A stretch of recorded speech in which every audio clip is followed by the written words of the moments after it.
My name is Dora Gomez. I'm going to introduce Ken Newman here. He teaches at the Missouri State University. He's part of the Cybersecurity Faculty. He has more than 20 years of experience in technology, security, risk, fraud, and privacy, proven year track record delivering risk-based solutions in financial services.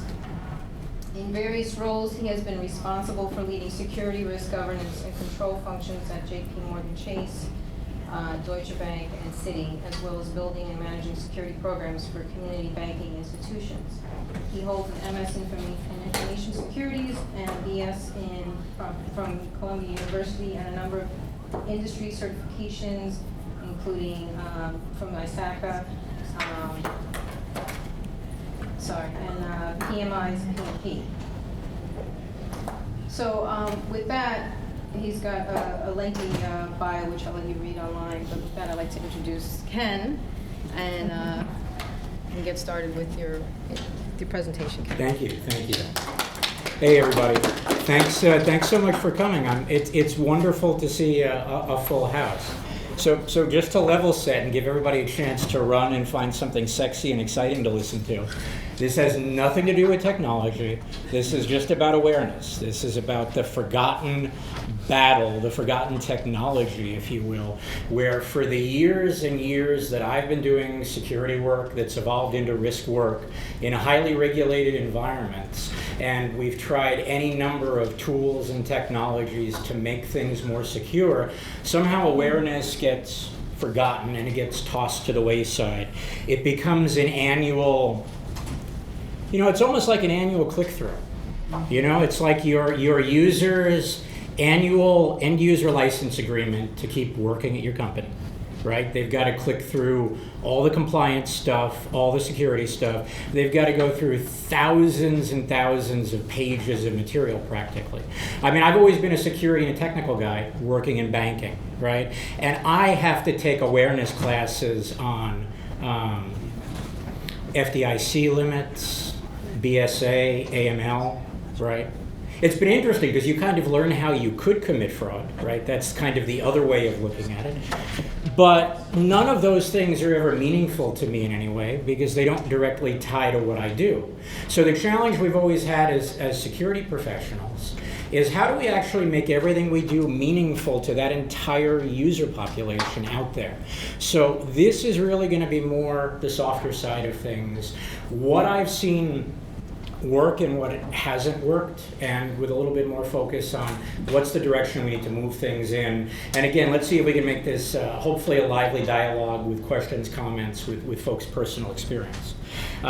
Because I have a slant toward education, which is why, among other things, I teach now, the challenge that I always have is knowing whether or not anybody in the room is actually listening to what's going on.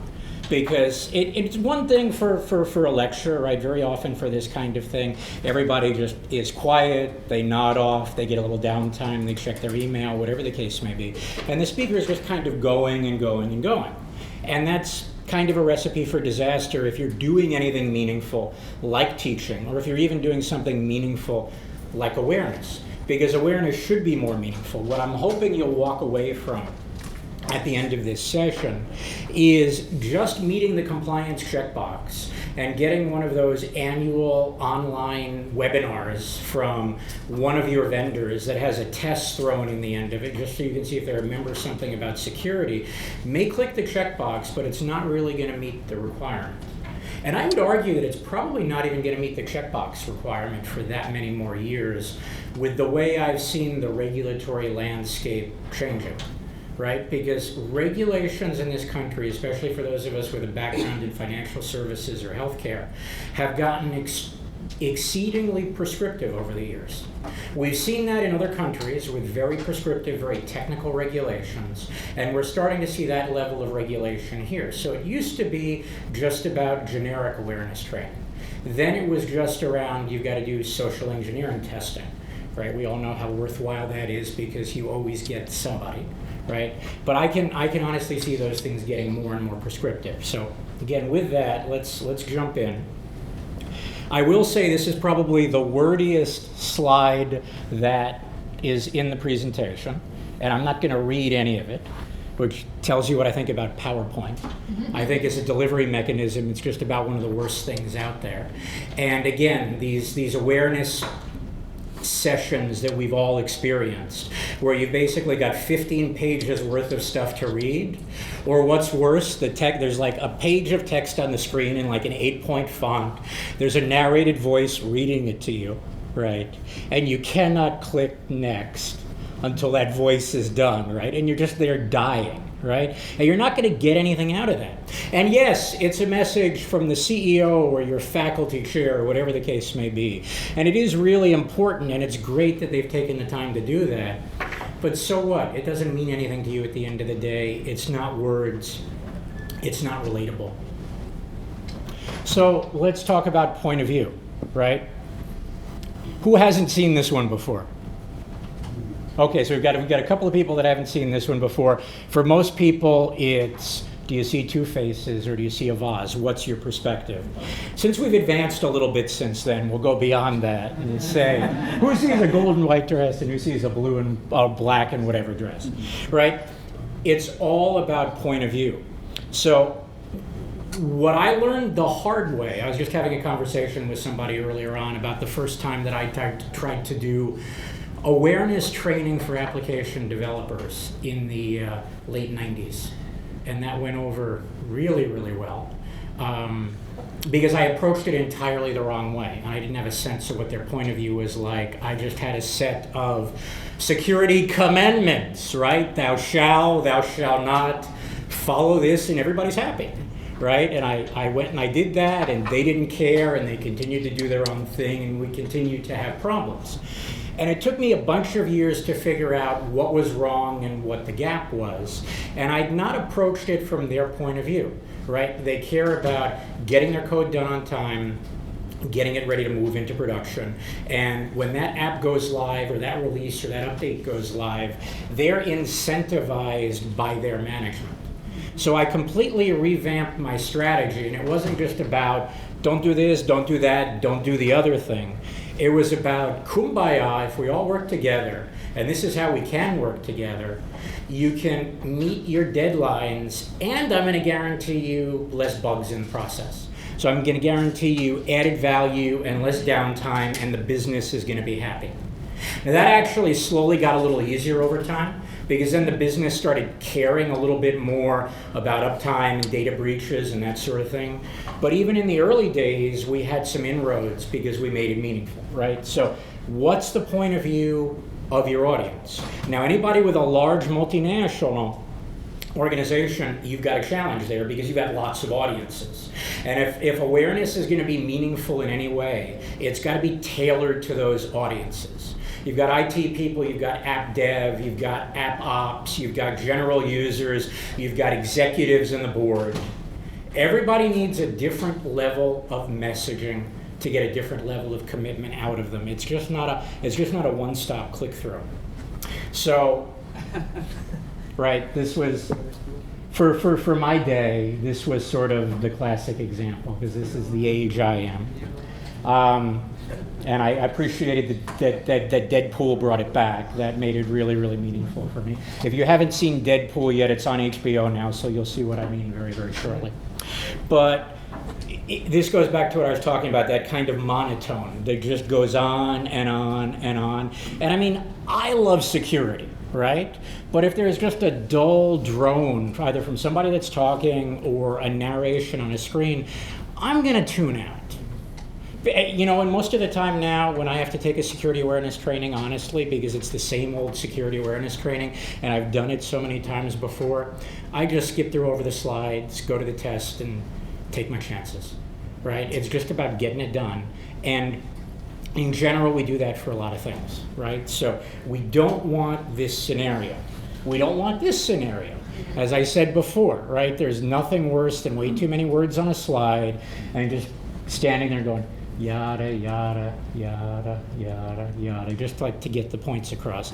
That's not the point of PowerPoint, right? You've got Word, you've got email, if you simply want to communicate messages.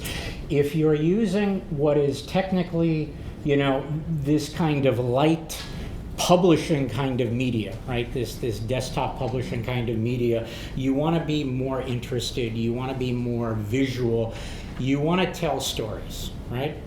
So you want to frame what you're going to have people look at and how they're going to think about it. So again, we've all heard the error between keyboard and mouse, right? So, or maybe some of you haven't heard it. This is the old, user error, right? Somewhere between the keyboard and the mouse, or the keyboard and the chair, depending on how you look at it, right? But I would argue it's the way we frame the message.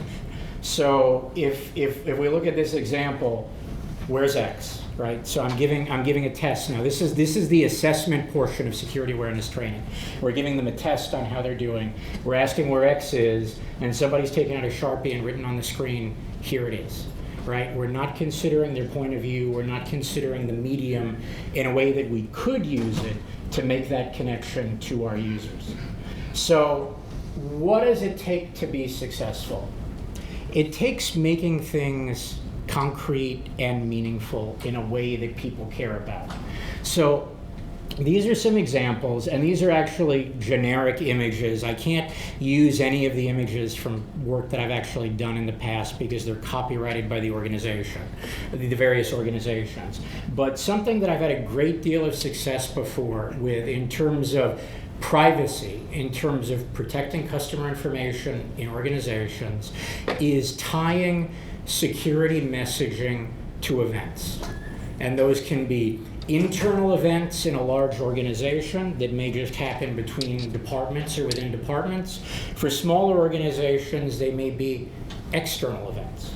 So, for example, this idea of community shredding, which over the years has gotten very, very popular in a lot of communities. For one of the community banks some years ago that I was revamping their awareness training for, we created an event. And it was actually the first event that was ever done in the community. And we got support from the from our customer, we got support from management, we got support from the local media, we got support from the vendor doing the shredding, and we basically created an entire customer service and customer awareness and employee awareness opportunity in one shot. Worked really, really well in that community environment. Again, for a global organization, maybe this is just something that happens amongst departments, either teams or larger departments, because most large companies now have shred bins. And there should be once a month, once a quarter, once every 6 months, once a year, that annual shred day, right, where you remind everybody as part of their clean desk policy, they should be protecting information, and here's why. So you can tie awareness in to a physical event that helps them get something done, and it makes it more meaningful. So I've also done that in the past with war driving exercises, either within company property, just to evaluate what was going on in the departments, going on within our campus to see what was going on in the neighborhood. Or again, I've done community events as well throughout the community where we got several sponsors, our businesses and others, and then did a war driving event to raise awareness around how easy it is, if there aren't basic technical controls around wireless, how easy it might be to gather information. We've done that with war driving before. We've done it with unsecured disks as well. So we did several exercises, again, both in large organizations, in small, and in community settings, where we just demonstrated a bunch of old disks that we got from eBay or wherever we found them. I remember once, I think I spent $20 for a batch of disks on eBay, plugged them into an external drive bay, plugged them into a laptop like this one, downloaded some free forensic software, and I found everything from mortgage documents to family photos to an entire iTunes library, right? Because people are green now and they do recycle their e-waste, but they don't often wipe it or see if somebody else is wiping before they do it, right? So there are opportunities when you're thinking about user awareness at the most basic level in any size organization, either internally or in the community, there are opportunities to create a meaningful connection that may just help your employees remember and may even help your brand, depending on the size of your organization and how community focused they are. Another thing that I've always fallen back on a lot in awareness is this idea of trust models. So obviously in security and technology, trust models are very important, whether we're talking about security domains, whether we're talking about encryption. There are different ways to approach trust. But from a human aspect, I find that the trust model isn't always properly leveraged within awareness training. And even if it's things as simple as the golden rule, or my wife is from Hawaii, and I've spent a lot of time there over the years. The Polynesians have a lot of amazing concepts that you would not believe. This relatively, this older and what some people consider a primitive culture have created amazing concepts for how we should react with the world or interact with each other. And this concept of kina ole is sort of their version of the golden rule. Either that or it's a perfect customer service mantra for a lot of organizations as well, for those of you that may be on the sales side of things. But the message here is, when I'm training an awareness population, and this works very, very well for customer service focused individuals that have access to a lot of information, branch staff, on the phone customer service staff, dedicated support teams, whether it's, again, most of my background is banking, so mortgage lending teams, trust teams, teams that do, I mean trust and securities, not this kind of trust, but they do a lot of interaction with customers. And what I always, the single message that I get them to come away with from the training, like I mentioned at the beginning here, the one message for you guys is make it meaningful to your audience. What made it meaningful for them was asking them to think about, and I'll ask all of you to think about it right now, how many people, now don't even try and figure out how many people because the number is going to scare you, how many companies in how many countries around the world have access to your personal information right now? Or again, forget about how many people, right? It's too many companies, it's too many countries. I mean, most of the call centers I call now are in India, China, the Philippines, wherever, right? And the message that I normally gave to the customer service teams that I was training is, we all certainly hope that those folks are taking care of our information, right, as is their job. But the golden rule is what goes around comes around. So we should really do our job to take care of our customers' information. We should protect it like our own. We should protect it like our families. I mean, really, really simple messaging like that. It sounds a little touchy-feely, yes.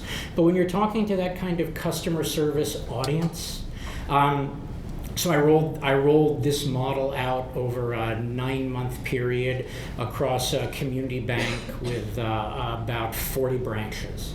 And within 6 months after the complete rollout, branch audits went down to 0 privacy findings for the 18 months after that we were running it. And previously there were tons of branch audit security findings. And auditors love to go into branches and find stuff laying around, and they found lots of stuff laying around. We created a simpler model and something that made it more intuitive for the people to say, oh, that binder of notary records, that binder of mortgage contact information, that scrap paper that I was just using with the customer that now has their account number and their social security number on it, if that was mine, I wouldn't want someone to just leave it sitting around. And that stuck. It became meaningful to that audience, and it made a concrete difference. From an accountability standpoint, because again, most of us in regulated entities, somebody needs to be held responsible at the end. It's helpful to have somebody to blame. And I hate playing the blame game, especially some of the large organizations that I've worked for. It really is management by scorecard. You will do anything to not be read on a scorecard. You will lie, cheat, steal. We've actually seen that in the press recently about another financial institution. It has to do with people measuring the wrong things. But I'm talking about scorecards and metrics that were focused on getting applications onboarded to an Access ecosystem, and a certain cadence had to be met every month. So they onboarded those applications, metrics got produced, the scorecards went up to senior management, and then the next week they deactivated those applications on the back end because they really weren't ready to go.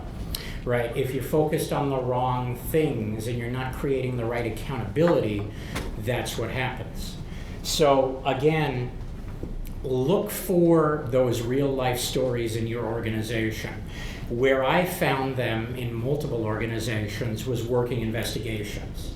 And those investigations where it was user error, somebody made a serious mistake, there was HR action that had to be taken, those people became my war stories. But I don't mean just standing here telling you the story. I mean in smaller settings, parading them into the room and having them tell their story. And they were happy to do it because they realized what a horrible mistake they had made, how much money they had cost the company, and how much they had cost the brand by impacting those customers. On larger distributions, I recorded them on video. And again, they were happy to do it, their management was happy to do it. That tended to make things meaningful for mortgage officers, commercial real estate officers, real estate brokers, people that have access to lots of confidential information and carry it all over the place and tend not to think about it one way or the other. So creating some model of accountability using real war stories with the real people is very, very meaningful. So let's pause for a minute because I've been rambling now for a while. How long have I been rambling? Because I just love to ramble. Think about in your organizations, and I apologize, I'm walking away from the mics, but I've been fighting my natural nature standing over there because the mics are over there and the camera's over there, but I'm loud and annoying anyway.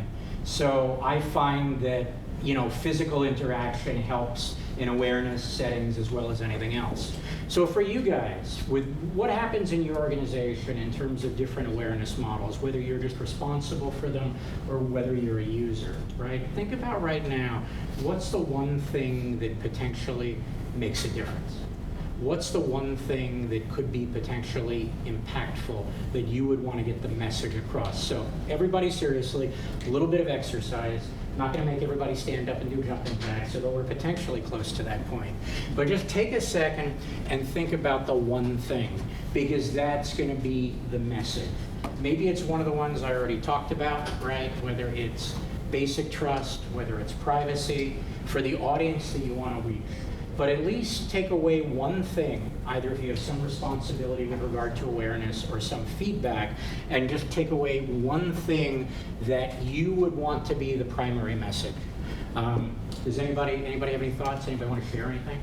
Can I get anybody to raise their hands and embarrass themselves? I won't pick on anybody or point to anybody, but yes, thank you. So the one thing I'd like to communicate to the CISO is that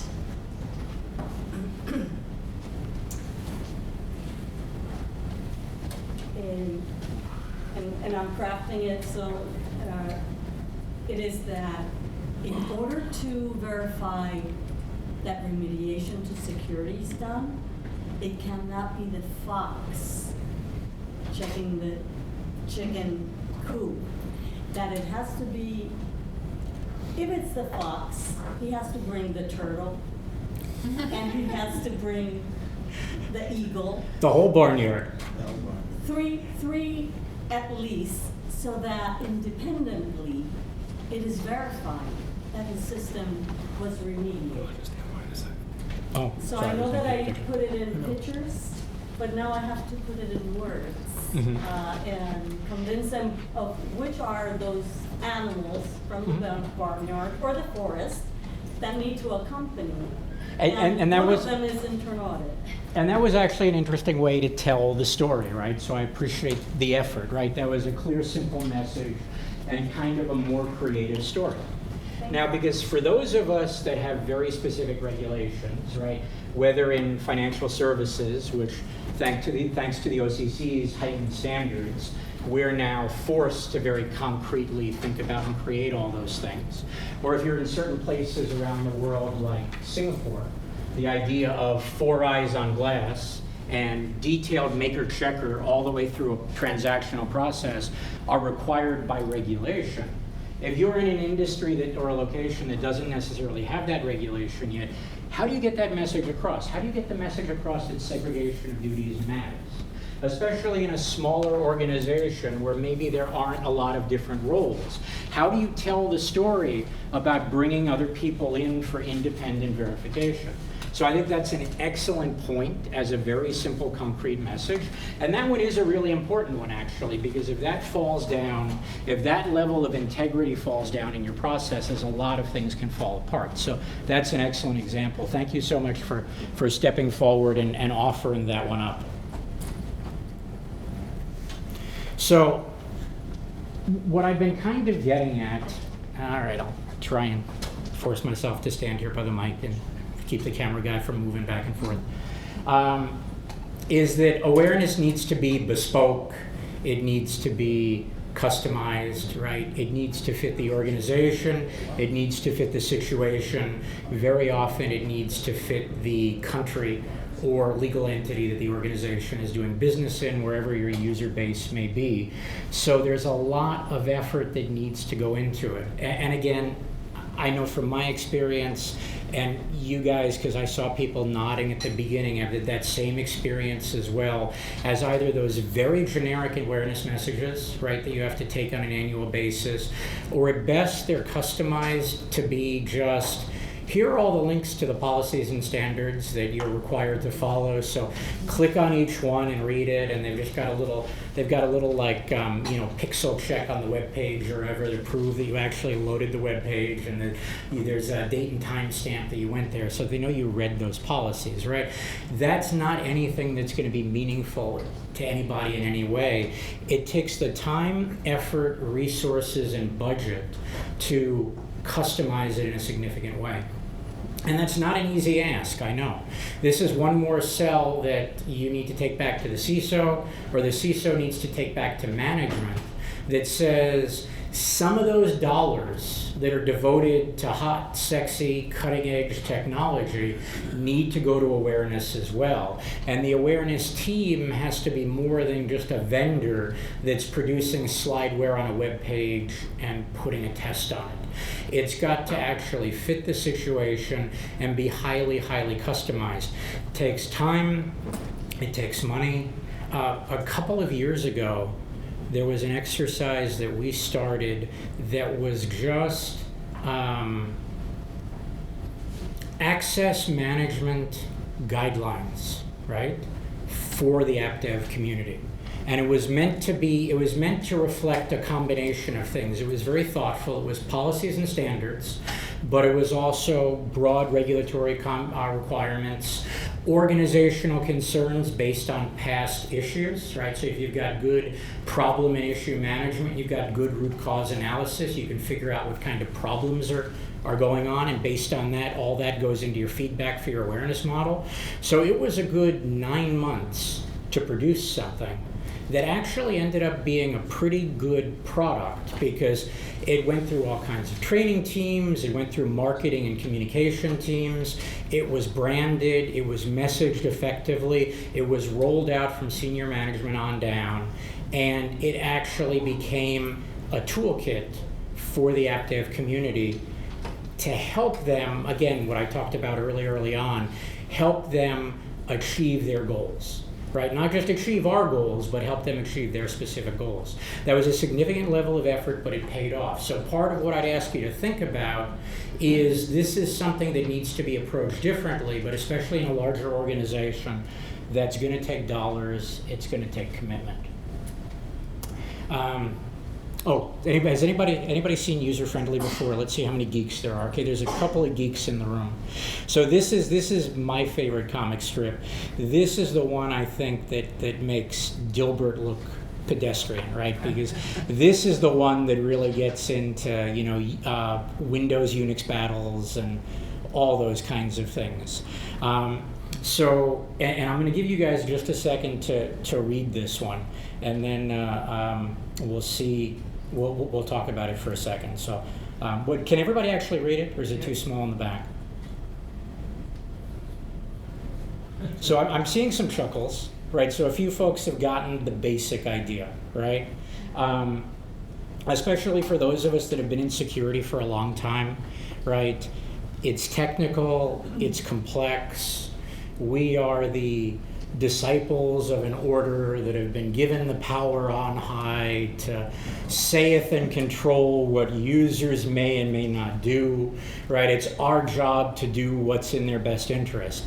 I cannot tell you how often I've seen well-meaning awareness material that points to the policy for encryption or the policy for password management, and it tells the user absolutely nothing, right?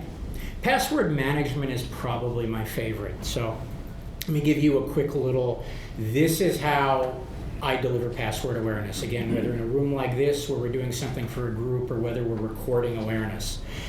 I don't really care what the policy is in a given organization. They all vary slightly. Sometimes within organizations, they vary incredibly.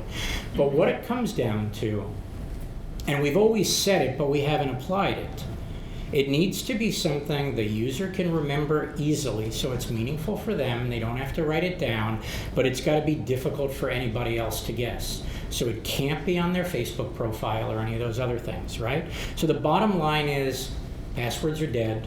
They just don't know it yet, and we just haven't had biometrics or facial recognition, any of those elements from a technical standpoint catch up. So where password awareness really is now is passphrases. And what we do in a couple of minutes with groups is take them through a very simple exercise where they take their favorite thing, right? Their favorite book, movie, song, biblical passage, theatrical, soliloquy, whatever, your favorite Star Trek quote, right? Your favorite Klingon dialogue, whatever is like meaningful to you, right? So we give them that, we have them remember, we have them learn that basic phrase. It's a phrase they've known since they were 4 years old. They know it by heart. They're never going to forget it. And then we teach them very simple substitution. It's not just throw some other character sets in there and it's all good, right? Because that still doesn't help them. What people need are systems. Right? We don't always think about it that way. And I mean systems in the mental sense, not systems in the technical sense. We need a way of doing things, right? The way we're more productive, the way we create habits, the way we change behaviors is by the use of systems. I force myself to work out in the morning because I lay my workout gear out the night before and I have it right in front of me. I have a system. So it's the same thing. When we think about password management, once they've learned their root phrase, we teach them how to build a system that's super simple and then lets them customize that root phrase in a way that's meaningful to them, but still different for every system they log into, every technical site they log into, without ever having to write it down. But yet most of the awareness that we take ourselves still today doesn't go to that level. It just says, here's the link to the password policy. Here are the password requirements. It can't be a date or your pet's name or your favorite team. And we stop there and we walk away, right? So the guidelines are really no good. So we have to get around to making the guidelines better and making things meaningful. And it's got to be more friendly to them than just slapping a different logo on things and telling them it's better for them. All right, so let's think for a second. I'll pause again.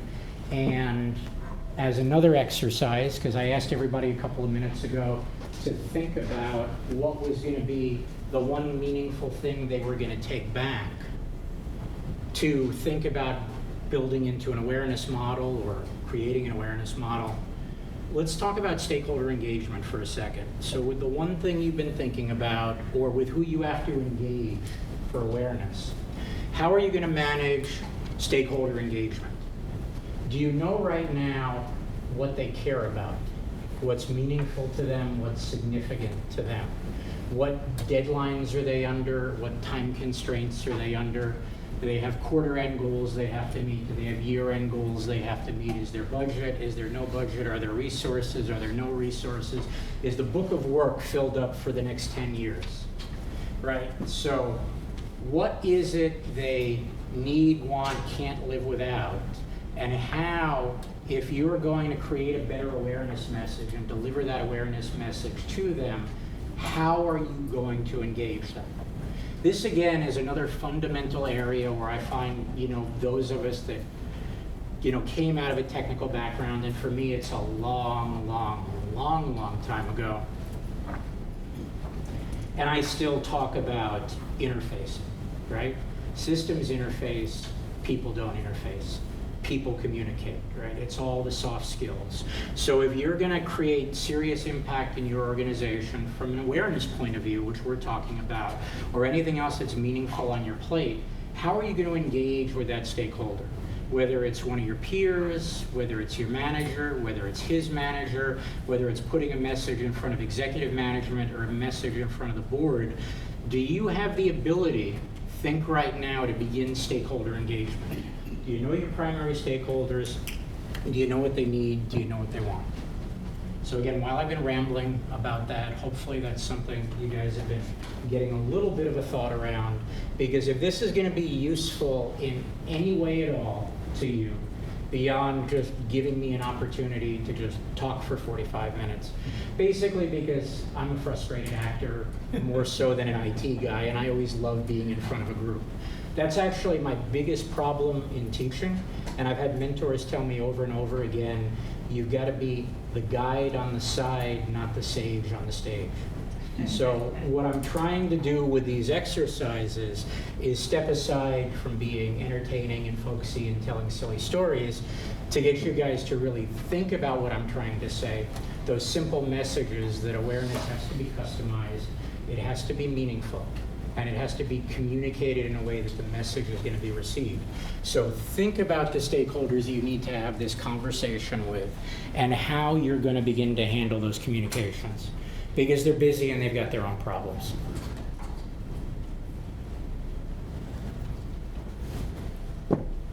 So here's an example of how not to do it. I had to throw a few more jokes in. I like this one. Why don't you make like a tree and get out of here? Right, so doesn't even realize what it could be, right? Why don't you make like a tree and what? Leave, right? Totally misses the opportunity to connect with a stakeholder in a meaningful way. Again, I'm sorry, I love these old movies. I always tend to tie them into things because they're meaningful for me. And I find especially security audiences tend to enjoy these kind of things as well. Sometimes I do mostly matrix kind of stuff and that kind of thing, but this seemed to fit a little bit more for awareness. And then again, the wrong way to do it, right? We need to be respectful when we're engaging stakeholders, especially stakeholders that are above us. Or stakeholders that can be very impactful.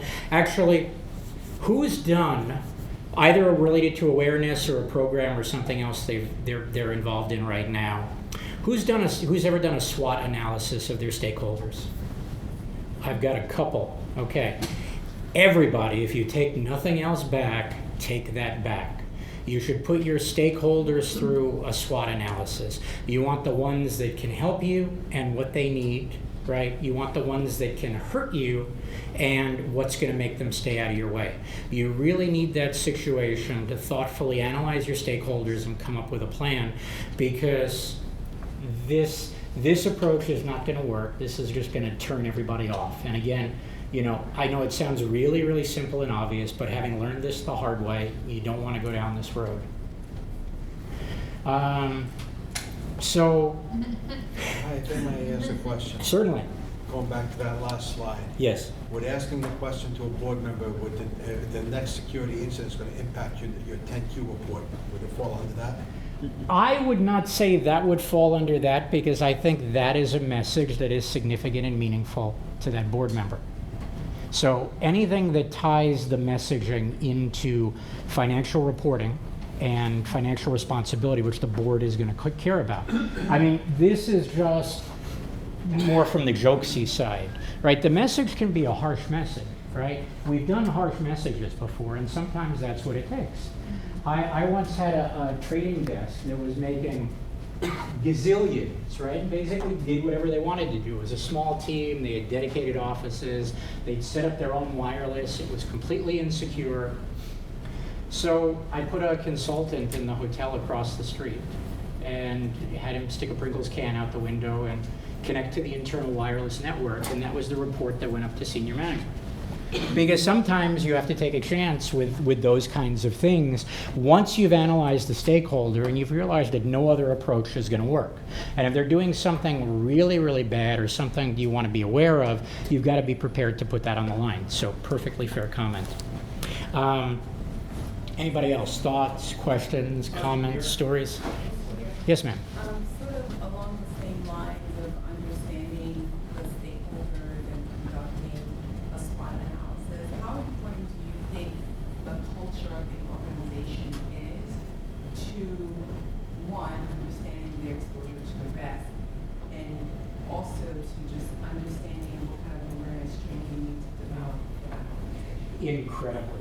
Excellent question, and thank you for raising it. So it's a question about culture and how important is the culture of the organization to getting the message.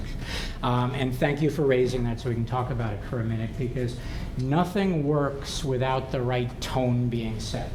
And that means understanding the culture of the organization. So if, as I mentioned, for those of us that have experienced organizations where it's about death by scorecard, and it's all about not getting red on a scorecard, there's one delivery mechanism or strategy there in terms of making sure awareness training gets rolled out. On the other hand, there was actually the first time that I had to roll out social engineering testing. And we actually called it social engineering awareness training in conjunction with testing, right? Because if we didn't do awareness training, there was no way anybody was going to pass the test. And this was a Japanese organization with an extremely sensitive culture. And the messaging had to be very, very precise. And it was all about not shaming anybody, not making it seem like we're out to get anybody, right? That it was an exercise that we were involved in together to help raise awareness, but we weren't trying to specifically target people or hurt people or make people look bad. We simply needed to make them aware of what was going on. So that meant very clear, simple training with guidelines, and then testing that was structured in such a way that based on the way we rolled it out, what we rolled out, and the metrics and measurements that we tested, it wasn't just about pass-fail.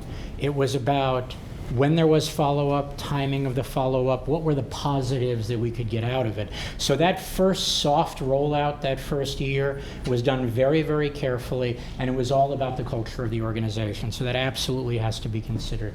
Excellent point. Anybody else? Thoughts, questions, comments? Yes, ma'am. Trust. So before you do any of this, you have to get external, internal, upper management, lower management, to create a certain chain of trust, chain of trust, security word, but a certain amount of trust, so they will tell you what the problem is, analyze what the culture is and everything. That's the hardest thing to be able to do, to get, I'm a stranger. What are you going to tell me? Oh, we got holes here and there. Our people, put little post-its all over there. That's the thing that takes the most time and effort. So we're talking about trust in the organization. Whether you're a new security person, whether you're on the audit side, whether you're somebody that's seen as adversarial, everything beyond the awareness program to the security program has got to be built around how you're a partner, how you're a facilitator, how you're solving problems. And building that trust takes time. And especially in a larger organization, you've got to start in smaller and smaller groups. You've got to identify those stakeholders that can be your champions and figure out how you leverage them. For those of you that may be in smaller organizations, it's a lot easier. Where I've had direct access, to executive management or the board on a daily basis or a monthly basis, and I'm delivering that message that shows them the value that I'm trying to add to them, it's easier. But that's the message you want to get to them. And it takes depending on the size of the organization, if you've never started, 6 months, a year, just to crack that. I mean, it's got to be a goal and it's got to be an objective for the coming year. I will tell you, in several organizations, and again, in the smaller ones, it's easier. So either in small organizations or in kind of constrained units of larger organizations, I've been the security guy so much with the front line that I've had commercial banking officers or cash management officers take me out to client meetings and do security awareness messaging for significant customers. Because I created the trust and created the value proposition that security was not only important to the organization, but it's actually a value that customers care about, right? One of the messages my CISO, or one of my CISOs told me a long time ago was, security equals brand equals trust. That's about what it comes down to. And you just want to live that. You know it is the security guy, but you've got to get everybody else to understand it. That if you are helping them prevent breaches, prevent audit findings, prevent regulatory issues, prevent jail time, sanctions, right? Whatever the case may be.